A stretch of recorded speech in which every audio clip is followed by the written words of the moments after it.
Nagpunta nga kami ni Maring Edwin dito sa SM Ora bago sumapit ang Kapaskuhan. Nag-lunch muna kami dito sa may Jollibee. A few moments later. Alright!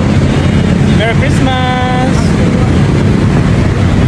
SM Aura kami. Then papunta na kami ng Market.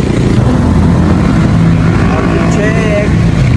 Pag-alien check. Mga pamaskong handog. Pangregalo ko ngayong Pasko. A few moments later. Nandito na kami sa Market.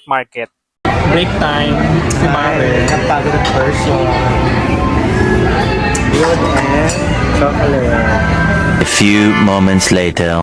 Nag-CR nga muna kami dito at pagkatapos nag-ikot-ikot ulit kami sa loob ng Market at may mga binili pang pangregalo. A few moments later. Bumalik na nga kami ng SM Ora dahil dito nakapark ang sasakyan ni Maring Edwin. Ayan may nabili palang bag si Maring Edwin sa Market. Aray, kumusta ang pag-shopping? Ito, pagod. Ay,